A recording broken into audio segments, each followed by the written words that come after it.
needed a break. Yeah.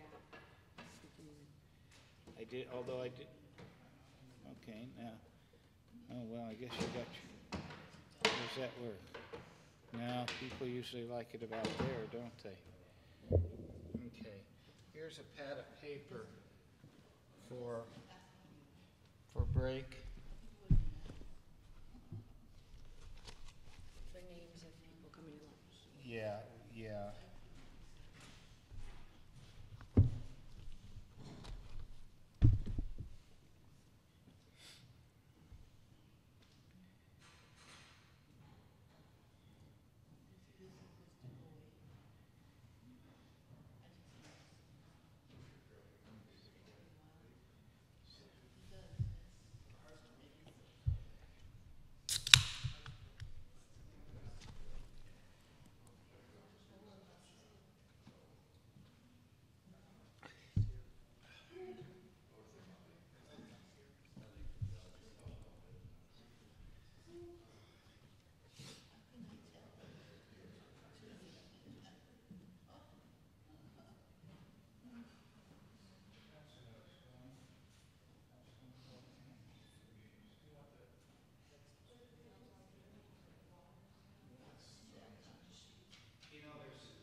Yes.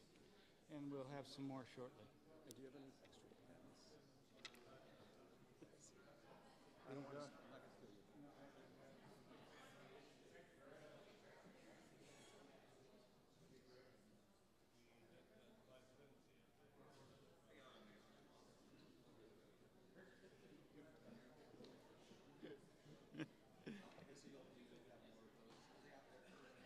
They're not yet.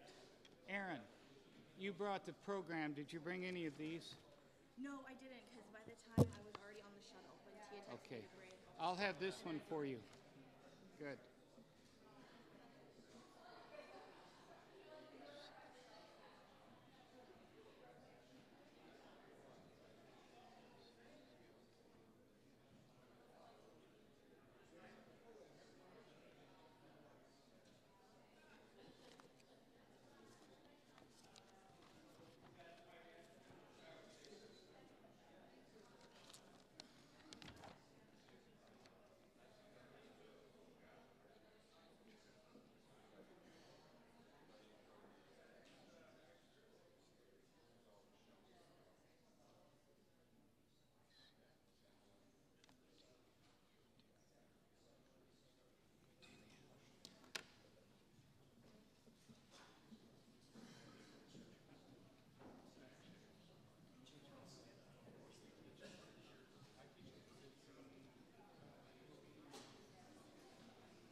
Good morning. It's great to be home again.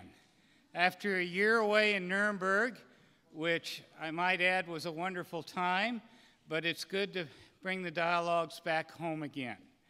And I want to formally welcome you to the 2017 11th International Humanitarian Dialogs. It's hard to believe that we're starting our second decade. And of course, the theme this year is changing times, new opportunities for international justice and accountability. As I mentioned last night at the Jackson Center, the dialogues are made possible because of the support of so many of you, our sponsors, but very much in particular, our host for the dialogues, and that is the Chautauqua Institution and, of course, the Athenaeum Hotel. And we certainly could not be doing what we're doing in a wonderful setting that we have at Chautauqua. And the weather's going to hold, trust me, we're going to have sun, but at this wonderful institution that I know all of you enjoy so much coming to for the dialogues, to enjoy the camaraderie, to enjoy catching up, to enjoy the porch sessions in the evening.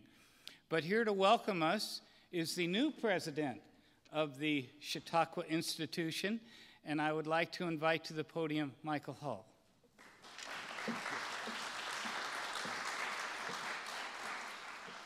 Well, good morning. We're really thrilled to have you here. One of the earliest visits that I made when I was appointed president was to go to the Jackson Center and be in conversation with our region about the importance not only of what the institution does, but in partnership with the Jackson Center. And this is just an extension of the way that the region is thinking about bringing important dialogue to Western New York that has impact well beyond Western New York. We just concluded our 144th assembly last night, so if we look blurry-eyed, forgive us. It was a summer where we were pushing on the notion of civil dialogue. For those that don't know a ton about Chautauqua, its purest manifestation is that for 9 weeks we explore the great issues of the day, trying to get at the best of human values through the arts, recreation, lifelong learning, and religion. And given what's happening in the country and the world as we debate and try to figure out a way to even talk to one another, what Chautauqua spent its summer on was finding ways to knit communities back together so that we could actually solve problems. So the fact that you're here looking at international humanitarian issues and that you're trying to figure out dialogue on that level is perfectly aligned with what we believe. And so we're grateful to you on that front. The other thing that Chautauqua has been focusing on is ways that this region can be a stronger partner in the international conversation, which makes it all the more special that you're here. I truly hope you enjoy the grounds. For those for whom this is your first time, I hope it won't be your last time visiting us at Chautauqua, and that the team here, while a little bit bleary-eyed, shows you the hospitality for which we're extremely proud. Welcome to Chautauqua Institution. We hope you have great conversations. We look forward to hearing more about the outcomes. Thanks.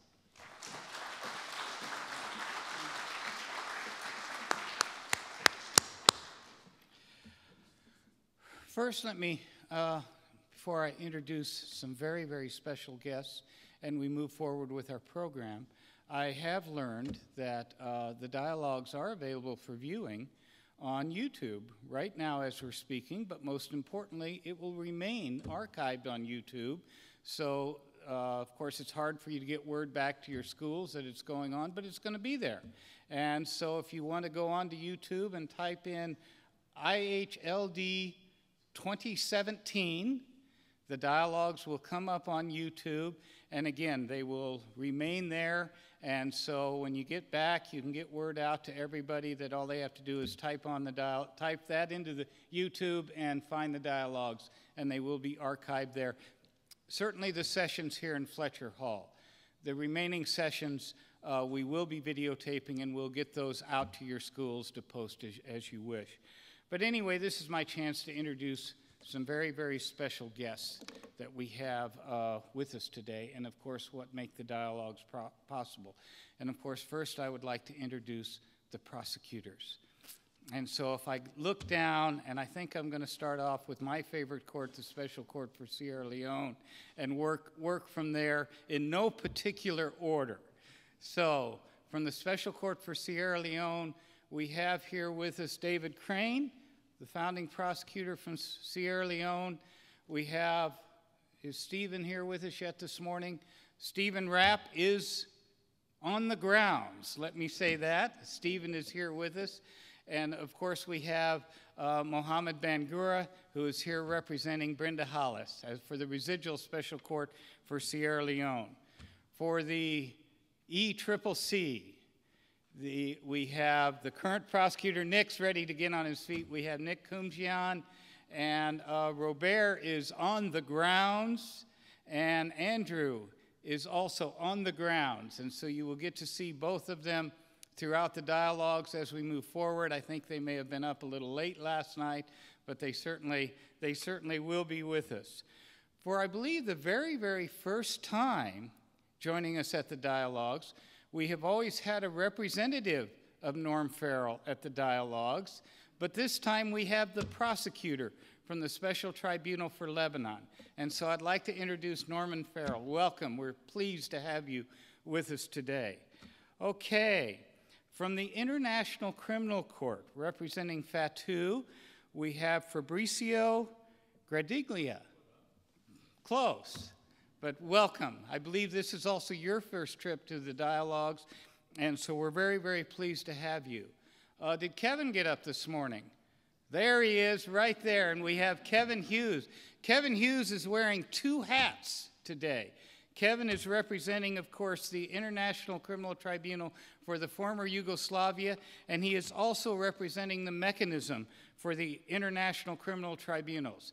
And for those of you that are not familiar with that, that is the residual mechanism for the Yugoslavian Tribunal and the Rwandan Tribunal. And so we're very, very pleased to have him. Kevin, I think this is also your first trip to the dialogues. Oh, Stephen Rapp, we mentioned him earlier. Stephen is here with us. And so, again, I welcome the prosecutors with us. I would also like to recognize another prosecutor, and a first for this prosecutor as well.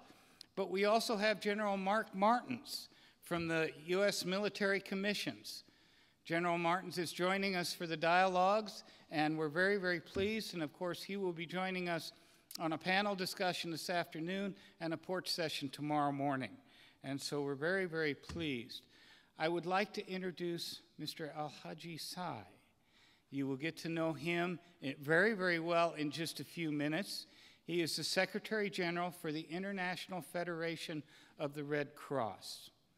I would like to introduce, we have a couple judges. You know, judges and prosecutors can mix in a very social setting or a very open setting like this. And so again, we have a couple judges, and I would very much like to welcome them to the dialogues. We have from the ICC, Judge Christine Vanden Weingart. Thank you very much for joining us. And from Uganda, we have Judge Duncan Gaswega. This is not Duncan's first trip to the dialogues. Duncan was with us 5 years ago, and we welcome you back. Thank you for joining us. A couple other quick introductions. There are a lot of people that make this very, very special, and you will get to know them over the next few days. But we are fortunate to have two former presidents of the American Bar Association. Mike Greco is here somewhere. I think I saw him come. There he is, right there. And we have Jim Silkenak right here. And so thank you very much for joining us. Okay, we have a very, very busy program, and so we're going to move into it very quickly. It is tradition. We have a lot of traditions at the dialogues, and that's one of the things that makes them special. But we always have an essay contest award winner, and we do that award right off the bat. And to tell you about this contest, to tell you about the sponsors of this contest, I would like to bring forward a very, very good friend.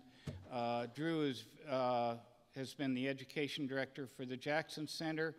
He is a teacher extraordinaire of 8th grade. Is that right, Drew? Of 8th graders up near Buffalo.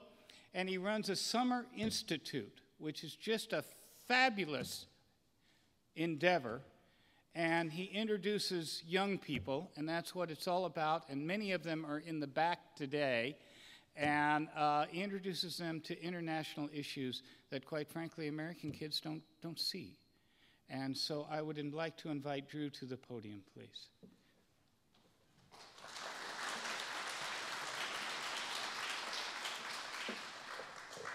Good morning, everyone. And Jim, thank you for that gracious introduction and to everything you've done to put us in this spot today. And I'm here with my colleague, Lori Raybould, who helped start the Summer Institute 10 years ago. You know, when Jackson came back from Nuremberg, the first stop that he made was at the University of Buffalo. And there he quoted H.G. Wells, who said that civilization is a war between education and ignorance. And in an age of extremism here at home and abroad, we're so proud to sponsor with Impunity Watch and to take the idea of David Crane to have an essay contest that allows our students who for 5 days study international issues and more importantly get the inspiration from people like yourselves to stand on your shoulders to repair the world.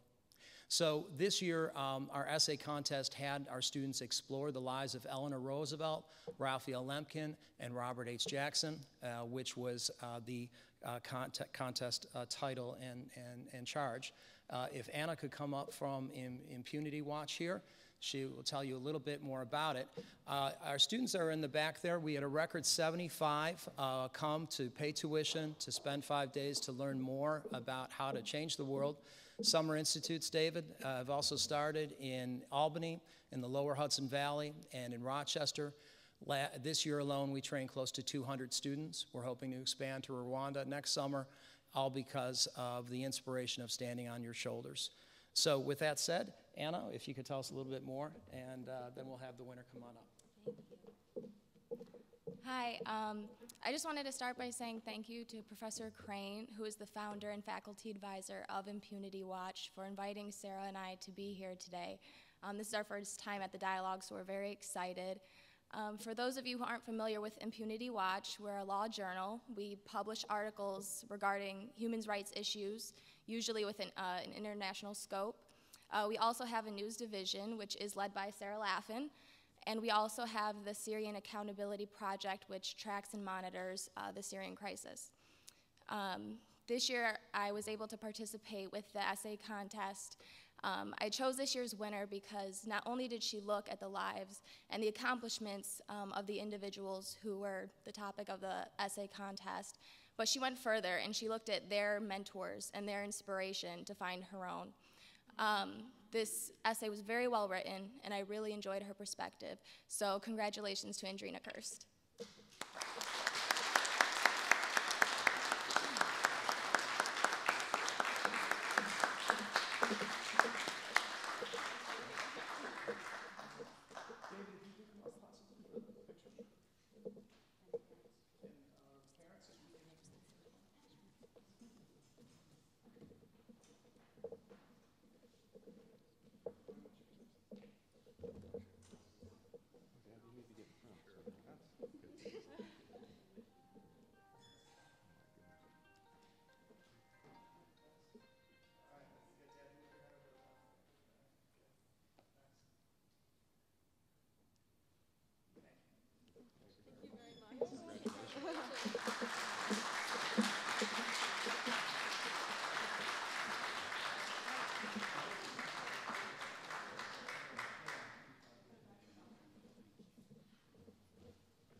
Okay. It's the time of the dialogues for our keynote speaker. And this, of course, is our annual Clara Barton Lecture. And it is sponsored by, of course, the American Red Cross.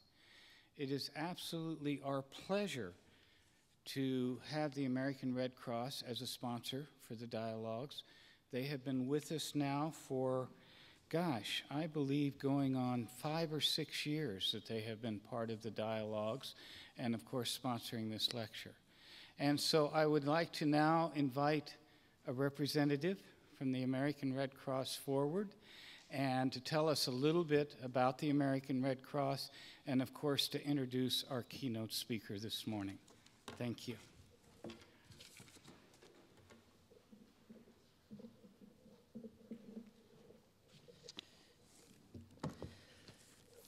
Thank you so much. My name is Kobe Langley. I'm the Senior Vice President for International Humanitarian Law and Service to the Armed Forces at the American Red Cross.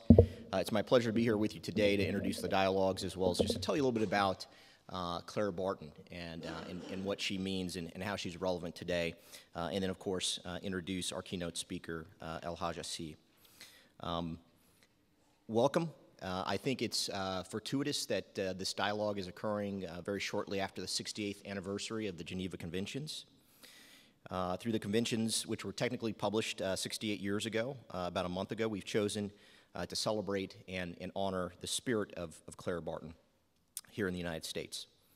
I'd like to express my sincere appreciation for the opportunity to share that with you today.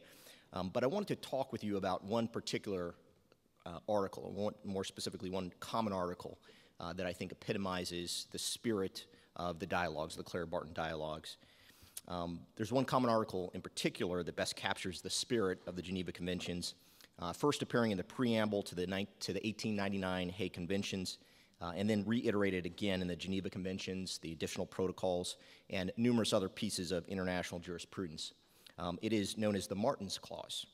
The Martens Clause states, "In cases not covered by this protocol or by other international agreements, civilians and combatants remain under the protection and authority of the principles of international law derived from established custom, from the principles of humanity, and from the dictates of public conscience." So for all of the lawyers in the room, that is quite a bit of, as they say, dicta to try and work through. Public conscience. Public conscience. How do you codify public conscience, and what does that mean for us today? I would suggest for you, and for the individuals that have not read the ICRC report on people on war, what it suggests is that public conscience, and more specifically, the morality that's reflected in the Geneva Conventions, is under attack. What it suggests is that the body of law by which we are all here to defend and to educate the American public, and indeed the world on, is facing its own crisis of conscience. Do we reflect the public conscience that accepts the diminishment of human life as it relates to torture? Do we accept the public conscience as it reflects the diminishment of the protection of the rights of aid workers? Do we protect the public conscience that allows the killing of innocent civilians who are trying to provide medical aid and attendance to victims of war? I would suggest to you that if you read closely the People on War report, the public conscience has changed. The public conscience has changed. And so does this body of work. Does this body of work also change? Or do we fight to regain the moral high ground? We are truly at an inflection point, and I am proud to be here today with this esteemed group of academics, practitioners, young academics, and advocates to challenge you, and to challenge you through this lecture series to reflect on that point and to ask ourselves where we stand and where we will stand in the coming decades. Luckily, I believe we are not alone in this fight. I believe that it is a fight worth defending.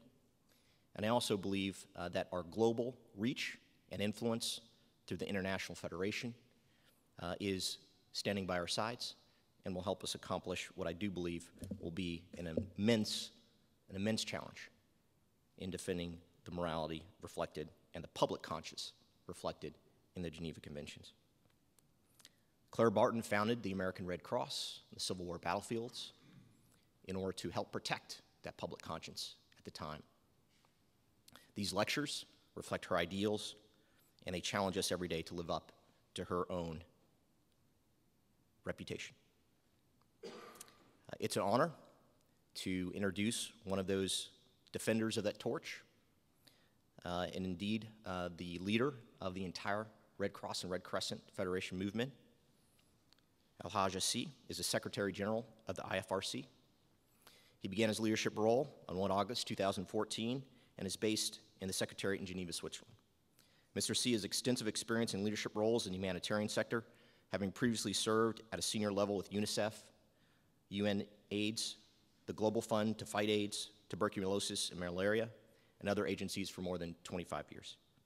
Before joining the IFRC, the world's largest humanitarian network, Mr. C was UNICEF's Director of Partnerships and Resource Development in New York.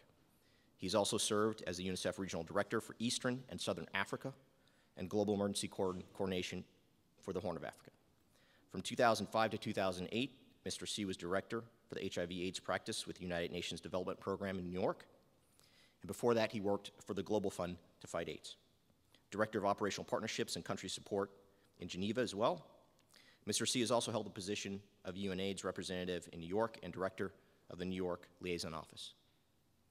From 1988 to 1997, he's served as a Director of Health and Development Programs with Environmental Development Action in the Third World in Dakar, Senegal.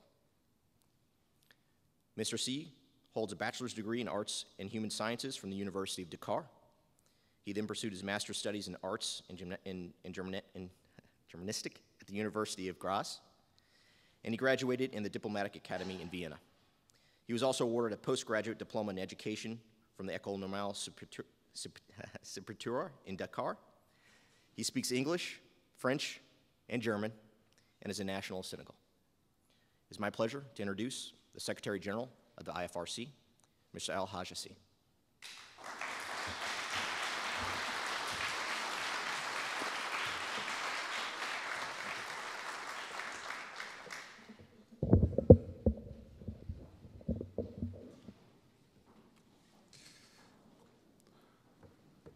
Thank you very much, Kobe, for these kind words. And I'm very pleased and humbled, to be here, this morning. Thank you, Dean Michael Schaff, for the invitation on behalf of all of you, and also to my colleague, Chris Rassi, who convinced me it is so important, to be here this morning so that I have to squeeze this in my schedule between two trips to the Middle East, where, as you well know, we are facing a grave humanitarian crisis. So when I looked at the very long list of prestigious case Western alumni, I can't help spotting the name of Mr. Scott Peck, who gave us one of the world's best-known self-help books, In the Road Less Traveled. Peck's roots to fulfillment remain a lifetime's work for most of us. His title also speaks specifically to me as one of those who is anything but less traveled, because I spend more than half of my time traveling. But not only traveling, going to work to see ordinary people doing extraordinary things in even more extraordinary situations. And it also speaks to an expression which we use in the International Federation of Red Cross and Red Crescent Societies, where people talk about the last mile, trying to describe how we need to make an extra effort to reach those who are hardest to reach and that are most vulnerable, and where we try to turn that last mile into a first mile, namely to be there where the needs are greatest, to be there because that's where we are needed most. And that is a uniqueness of our movement, the International Federation, which is composed of 190 national societies of Red Cross and Red Crescent societies in the world, and also present in those communities with 17 million volunteers. Those are the ordinary people doing very extraordinary things. So we are everywhere, of course, you work, 190 countries. And we work alongside those communities we serve. Another specificity is that we are there all the time, and I stress all the time, before the shocks and hazards, during the shocks and hazards, and after them. We are there in a continuum to accompany people to wake up every day, to develop strategies of survival, but also to strive to care for themselves and care for their families, and most of the time to try to recover what is dearest to them and that they may have lost along the way, which is simply put, their human dignity.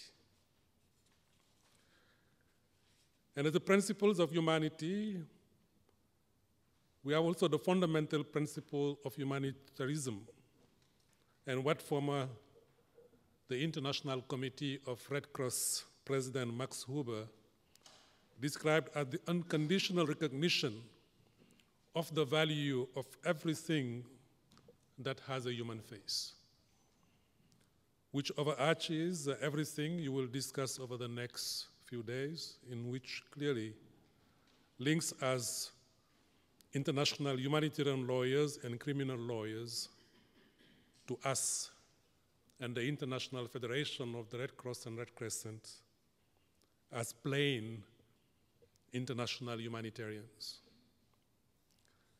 And nobody, you mentioned that, personified humanity and the humanitarian principles like Clara Barton, who is rightly held in the highest esteem, not just in this country, but over the whole world. The fact that she was born on Christmas Day in 1821 may have hinted that she was destined to be a gift to the whole world. So much of what she believed and did rings true to the work of the Red Cross and Red Crescent movement well over a century. As a fearless campaigner against slavery, she was a forerunner of all of our work with the most marginalized, the most vulnerable, and the most abused. As one of the mothers of volunteerism, famously mobilizing hundreds of people to tend to wounded soldiers at the battlefield of Sharpsburg in September 1862, she was a forerunner of an international organization now numbering, as I said, 17 million volunteers. It looks like it all starts from a battlefield. Sharpsburg in September 1862, Solferino, 1865. Battlefield used them to have names. They used also to be geographically confined. And then they reminded us that even in the worst situations, there was always a place and space for humanity. After Solferino, later on, then we had La Marne, we had Verdun, we had Waterloo, names and names of battlefields that were clearly defined and geographically confined. Today, those battlefields don't have names. They are not clearly defined because they're everywhere. They're everywhere, like they are in Raqqa in Aleppo, which I visited not long ago. They're there in Yemen, where while we speak, 600,000 people are suffering from a disease that it caused by war, cholera. But they're also on the streets of capitals, in Europe, in Nice, in Paris, in London. They're also in our places of worships and in schools, which is totally unacceptable. Back to Clara Barton. As someone who brought her supply wagons to the aid of the distressed on both the Union and the Confederacy side, she was a pioneer of the humanitarian principles of neutrality and impartiality. As someone who set out to find missing people, alive or dead, and make contacts with their families, most notably at Annapolis, she could easily be transplanted to some of the work that the Red Cross is doing right now in many places in the world, be it in conflict situations to restore family links, be it alongside the migration routes, where many people are losing their lives and then children getting lost, or being right now in Sierra Leone as people are searching frantically for their loved ones lost after the mudslides a fortnight ago. Clara memorably said that everybody's business is nobody's business, and nobody's business is my business. I like that. Again, she speaks to us and to the international movement of Red Cross and Red Crescent, which is concerned with precisely everybody, with everything that has a human face. And that includes all of those whom society rejects as nobody, those left behind because of their race, their ethnicity, their sexual orientation, their legal status, their geographical remoteness, or just their sheer poverty. Clara, of course, founded the American Red Cross in 1880. And it's a pleasure to see you here, Kobe, today.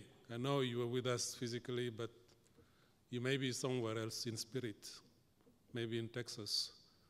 Today, where thousands of your colleagues and volunteers are there doing what Red Cross volunteers do, responding to shocks and hazards like they're responding to Harvey today.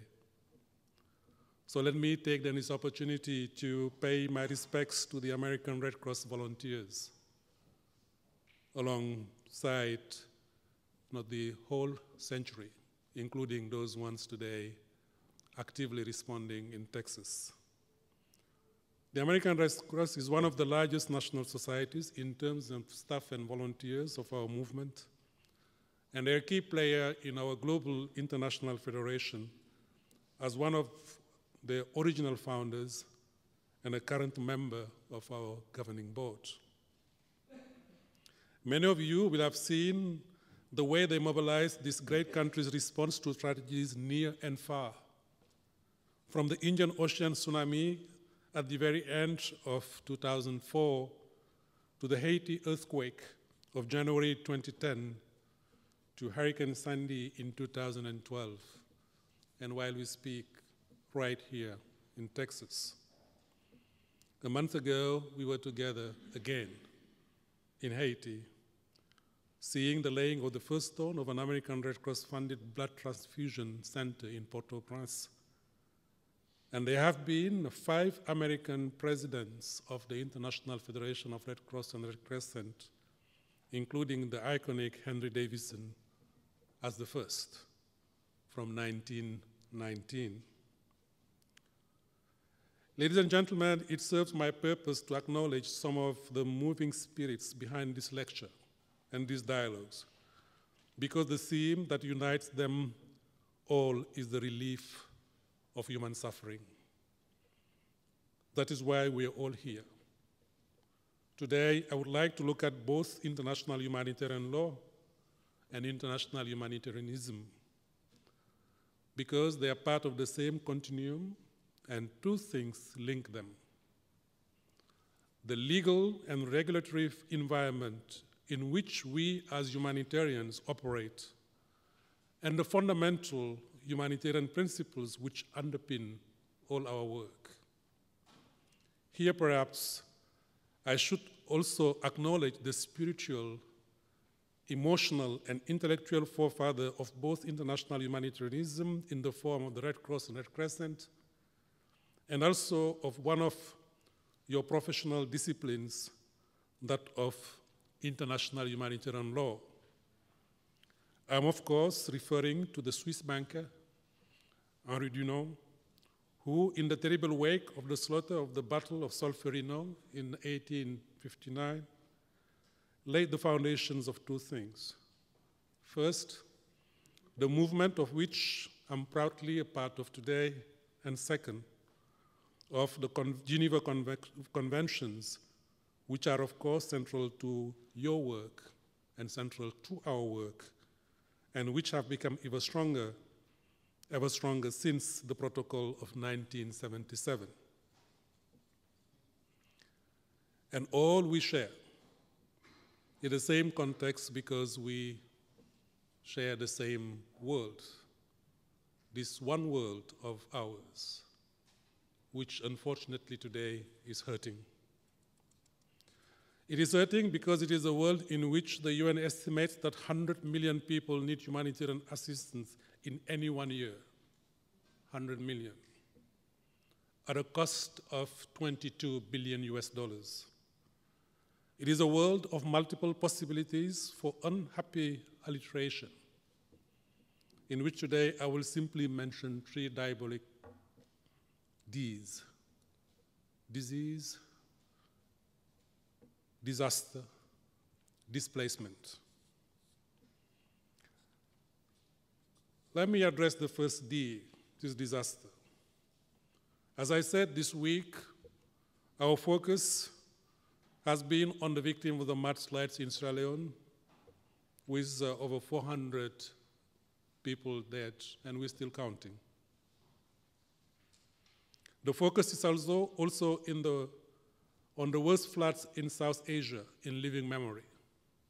More than 800 people have been killed and 24 million people are affected following widespread floods in India, in Nepal, and in Bangladesh.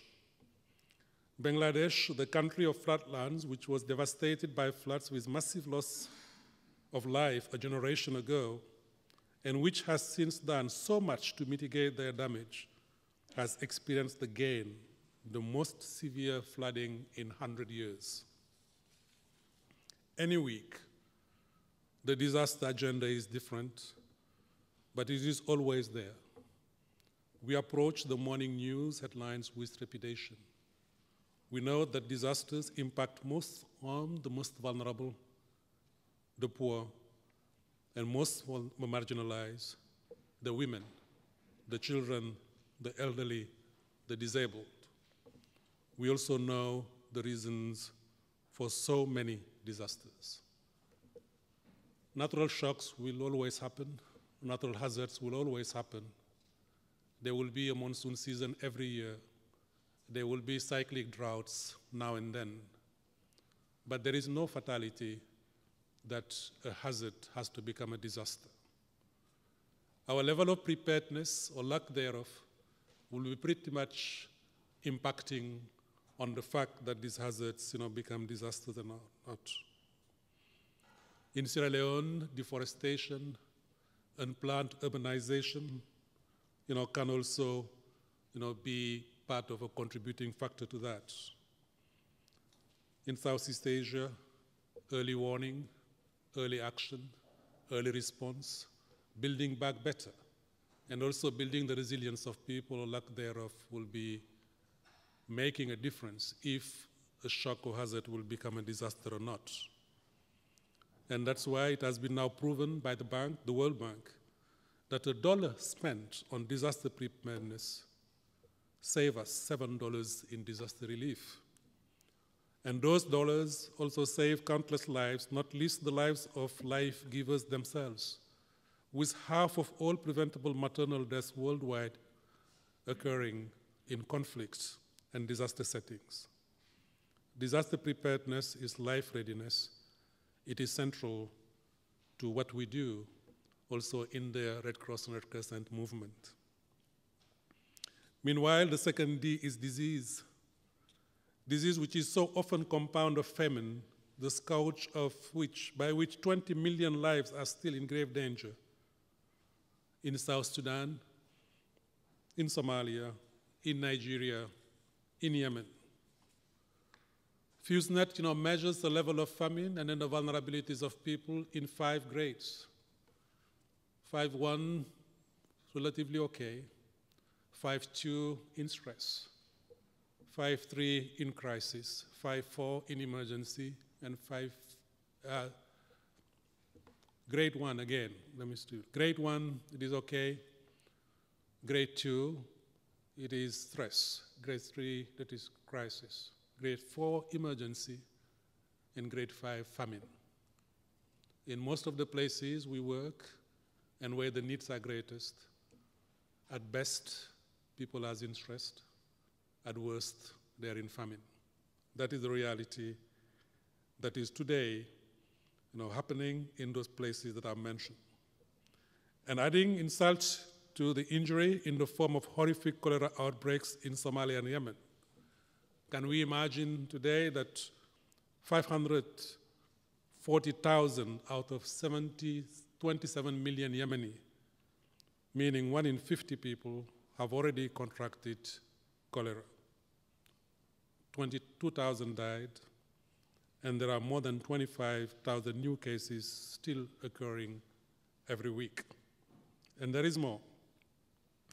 This week we hear of chronic measles in Somaliland. In recent months we have been on trail of yellow fever in Brazil and dengue fever in Sri Lanka. In 2014 we were at the forefront of Ebola response in Guinea, Sierra Leone, and Liberia, where for the first time, maybe one of the most critical responses that we had to conduct in a public health setting was to organize burials in a safe and dignified manner to prevent the chain of transmission. And we thought that I've saved 10,000 lives in that process. It is indeed quite unusual to measure the success of the program through the number of people you bury. But unfortunately, this happened to be this time the right thing to do.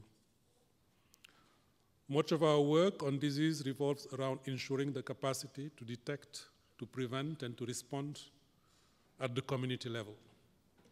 Because epidemics begin in communities and they end in communities. And in that last mile we work, and then we turn to our first mile. There is often no doctor.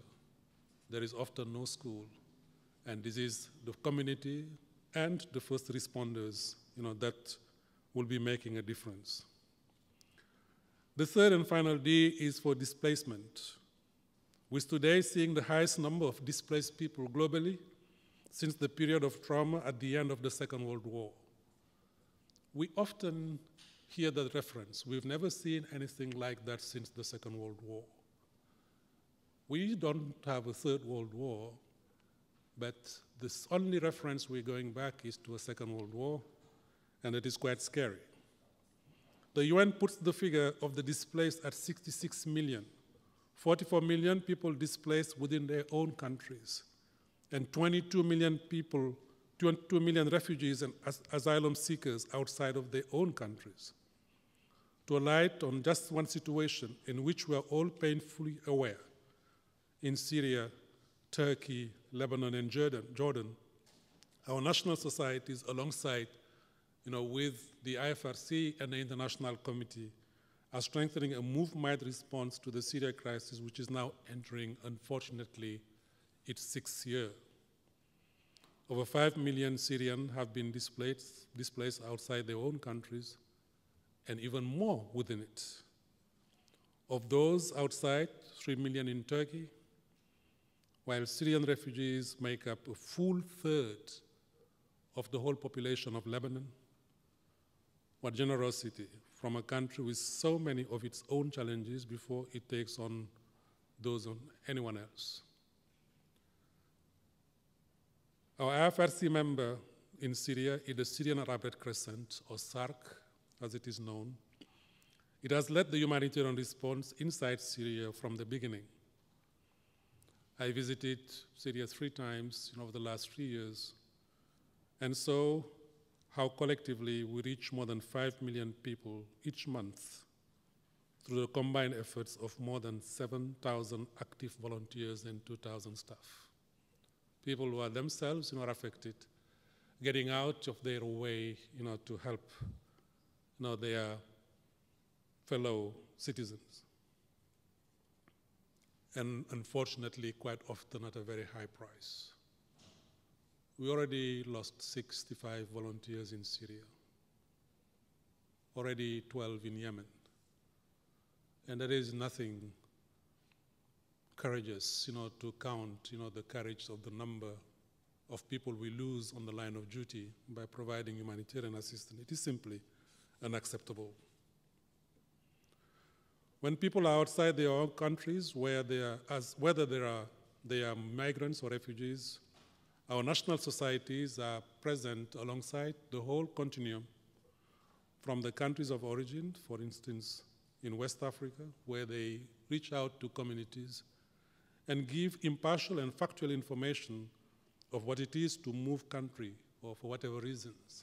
And this is very critical because there are many criminals who are making a living out of it, selling illusions to people, smuggling people, abusing them along the way. In their often perilous journeys, for instance, across the Sahara or across the Mediterranean Sea, to get to Europe, in their points of arrival, supporting their immediate needs when they get to countries such as Greece, Italy, Turkey, Lebanon, Uganda. Uganda, which is now one of the countries with the largest number of refugees, with almost 1 million South Sudanese people finding refuge. And it is very important to mention here, when about 1 million refugees hit Europe, we all talk about the refugee crisis when it hit Europe. But when there were 3 million in Turkey, over 1 million in Lebanon, almost 1 million in Jordan, and now 1 million in Uganda, we don't talk about a refugee crisis. And it is very important that we remind ourselves where the problems are and where they need to be responded to. We believe in the FRC, in protection and assistance, and that should be provided regardless of legal status. Like one of our volunteers in Italy put it, there is no illegal human being. Ladies and gentlemen, I often offer this quick and grim sketch of global humanitarianism simply to say that this is the humanitarian world, and this is, of course, our collective world, the world we share, the humanity we share. It's a world in which we often try also to reach out to young people to educate them, particularly in conflict situations, but also in all situations. In conflict situations so that they put into practice the values of humanitarianism, learning to recover self-esteem and dignity, learning to respect the other, learning tolerance, learning reconciliation, and then learning to regain hope for a better future.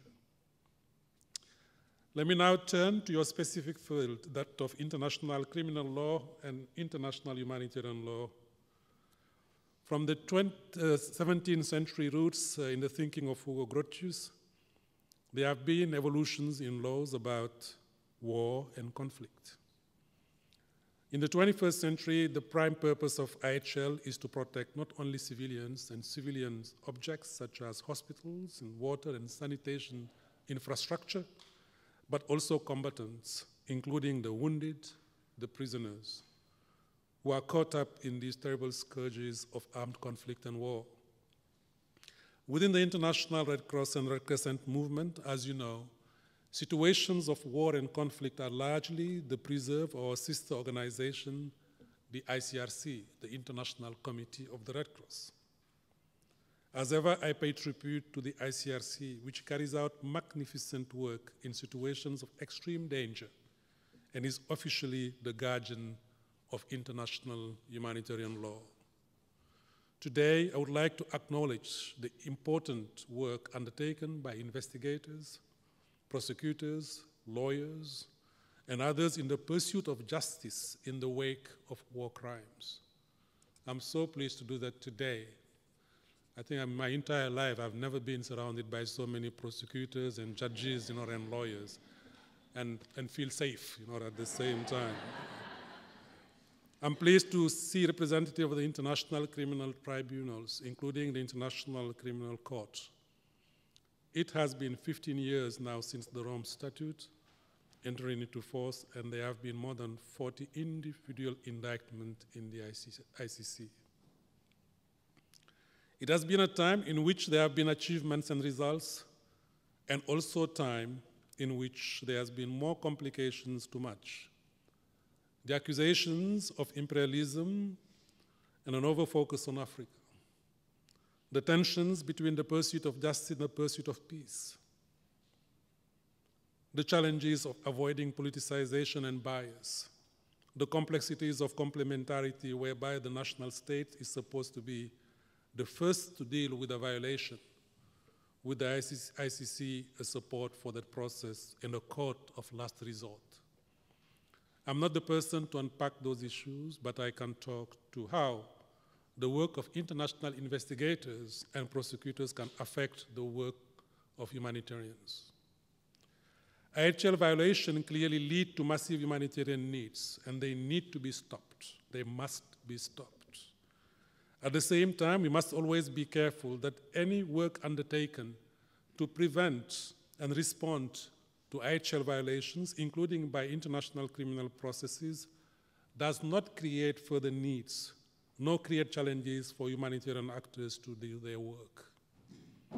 The obvious challenge comes down to neutrality. While humanitarians would like to see an end to violations of IHL, at the same time, as you know, we cannot engage with or support these legal processes. Even speaking to court staff may mean that the humanitarians come to be seen as not being neutral, undermining their ability the next day to get to the same community and provide assistance, to people in need. What I can say today is that some of our ways of working may be useful for you in your work, given that we are often operating in similar complex environments. In particular, humanitarians take a do-no-harm approach, which seeks to evaluate every one of its actions to ensure that it only does good and not harm. For humanitarians, the do-no-harm approach can be applied at the most granular levels, and it makes very real sense. Do not build a well in places where the water it produces will be fought over. We say simply and practically enough. Do not build toilets without locks in places that are darkened at night and where the safety of girls are not guaranteed. This is common sense. Consideration of do no harm is a prerequisite of every humanitarian action. How can court staff apply the same principle? You can answer that question better than any of us. To look at just one example, could it be useful for prosecutors and investigators to ask themselves whether their choice of witnesses or the process to identify them might have unintended negative impacts on a community? If, say, they view teachers as key interviewees, which makes perfect sense in that teachers are literate and they often speak an international language, then they must, at the same time, ask themselves the question: if a teacher is taken out of a community to be interviewed, often removed to safe housing in that process, then who will remain behind to teach the children? And not only to teach them numeracy and literacy, but back to the education plus of tolerance, reconciliation, peace, and living together. You will see that I'm trying to offer what may look like a practical wisdom here, but it comes alongside the philosophical observation, which I think is of real interest to all of us in applying bodies of formal law to informal settings. That is that the IFRC humanitarian work is in the furthest reaches of the communities we serve. I mentioned on the outset of the lecture that last mile we have to walk. And there's not only no school, there's not only no doctor, there's often no government, and there's often no formal law. We're often operating in those places which uphold ancient and customary law, shaped by tradition and values. And we draw a parallel here between the fundamental principle of humanitarianism, which I have emphasized in this lecture, and some of the fundamental principles of the communities in which we work. These are the principles behind the law, be it international humanitarian law or customary law. And there are messages for us all here about how to plug into the values and norms of communities which may seem oceans away from the tenets of formal law. But at the end of it, it's about providing justice to people, providing protection to people, and there's so many parallels can be drawn. Let me now further explore some of the legal and regulatory aspects of humanitarianism going beyond IHL. You are lawyers, and I feel it will be of interest to you to know how laws, at least guidelines, can enhance our humanitarian work. One of the IFRC's biggest tasks is to take disaster law to the same scale and effectiveness as humanitarian law. The one is over 50 years old, and the other is not much more than 15, and the age difference shows. We have discussed the rules which are binding in international law and the Fourth Geneva Convention when it comes to the delivery of relief in armed conflict. However, there is currently no comprehensive treaty on these issues in non-conflict disasters, where one might think it should be so much easier to find an agreement. The lack of laws and procedures to regulate incoming disaster relief at national and international level has had and continues to have significant effects. We see the problem of overregulation, which leads to unnecessary bureaucratic bottlenecks showing the entry and distribution of relief, and we see the problem of under-regulations, which permits poor quality and lack of coordination. Laws and guidelines are essential to enabling us to undertake our work, providing assistance during this crisis. The UN's International Law Commission has prepared a set of draft articles on the protection of persons in the event of disasters. The draft articles are due to come up for consideration before the UN General Assembly at the end of this year. These articles could form the basis of a new global agreement, an agreement which could spur further interest and commitment among states to put in place domestic laws and procedures to bring about better international assistance after disasters. Before the International Law Commission began its work, the International Red Cross and Red Crescent movement has set out rectifying this serious problem. We spoke to governments, local and international aid providers, and developed the formal guidelines for the domestic facilitation and regulation of international disaster relief and initial recovery assistance. To date, our national societies have worked over 50 countries to review their legal frameworks for disaster management and response. 28 countries have adopted provision based on international disaster reduction law guidelines into their national legislation. A further 17 draft bills or regulations are pending. IFRC has been called on by national societies and government to provide operational advice to help facilitate emergency response operations. And this has been tested in large emergency operations in the Philippines, in Vanuatu, in Fiji, in Nepal during the last earthquake, in Haiti, Ecuador, and Myanmar. Good progress is being made, but the progress is slow.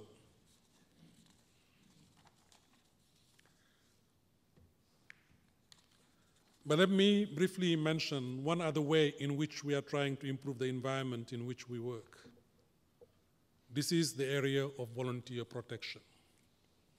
Again, this is of interest to you because of the increasing death toll among humanitarian workers, either in conflict or in disaster settings. Just a week ago, on the 19th of August, you may have seen that the world marked the International Humanitarian Day with a hashtag and the slogan that volunteers and civilians are not a target. It was a grim anniversary for us. Every violent death of a health or aid volunteer sent a shudder through the humanitarian world.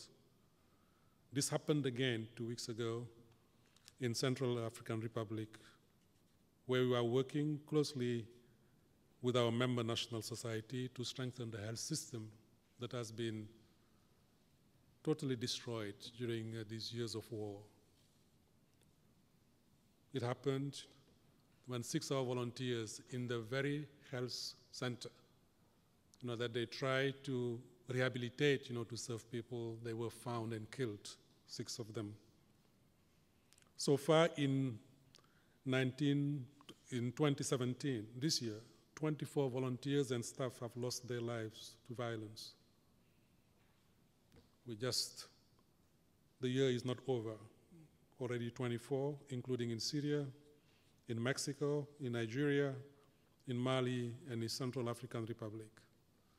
This year is therefore on track to becoming the deadliest year since 2011.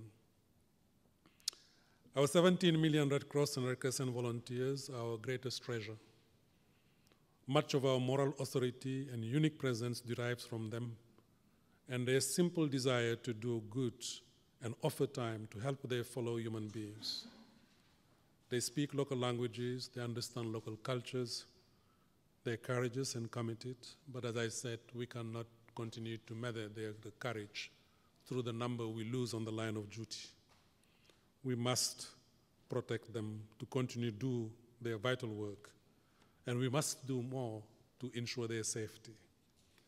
The obligation to protect aid workers and civilians lies with parties to the conflict. International humanitarian law makes this very clear. You too have a role in mentoring the development of national law and institutional measures to handle war crime and crimes against humanity, and to ensure that they are not ignoring attacks against local humanitarians. Ladies and gentlemen, I'm coming now to a close. I hope that we've tried to link your worlds of international criminal and humanitarian law with ours. One of those links, of course, is the IHL younger sibling, which is the International Disaster Reduction Law. But I think the greatest of the links is the humanity we share, the fundamental principle of humanitarianism, which is uniting us all. Our world is hurting, as I said, it is suffering many times. For all advances of the 20th century, never has the world looked more powerless and more threatened than in these first 2 decades of the 21st century. None of us can stand for this. All of us have a role to play as stewards of our inheritance in preserving our planet and civilization for our children, our children's children, and the next generation to come. What has gone before is not good enough. I think it is fitting that Clara Barton herself should have the last word. And she wrote, "I have an almost complete disregard of precedent and a faith in the possibility of something better. It irritates me to be told how things have always been done. I defy the tyranny of precedent. I go for anything new, but only anything new that might improve the past." So together, maybe we should engage in improving the past. Thank you very much.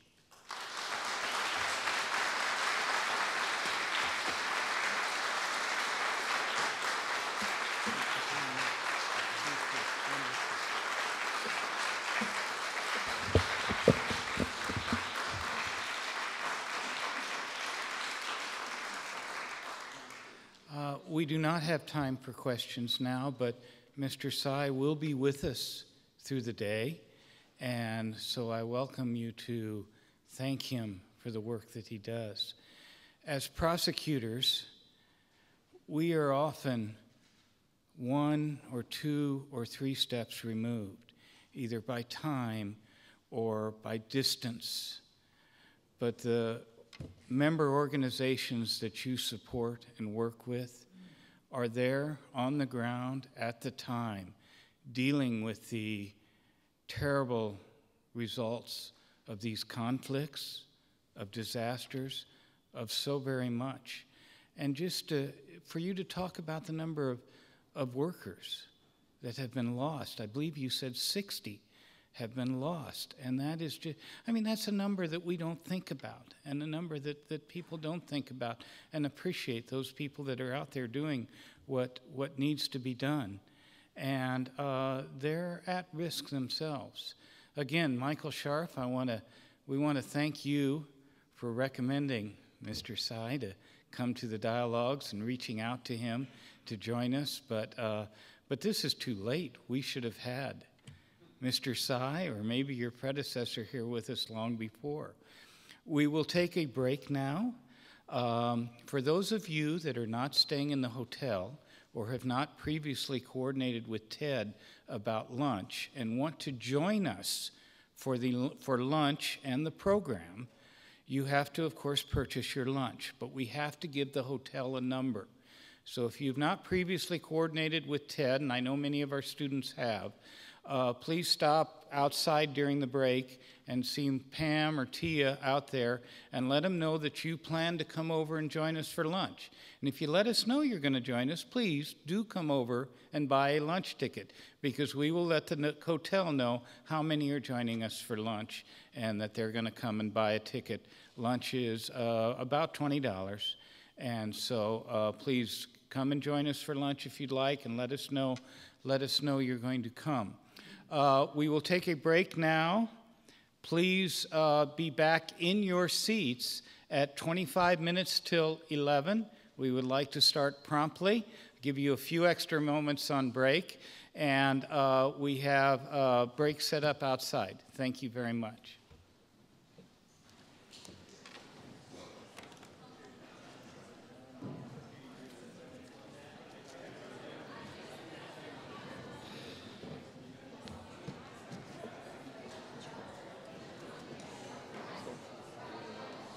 See? Yes. I asked Ted. I said if it was Sunday. Okay, thank you very much. But I did ask that question. Okay.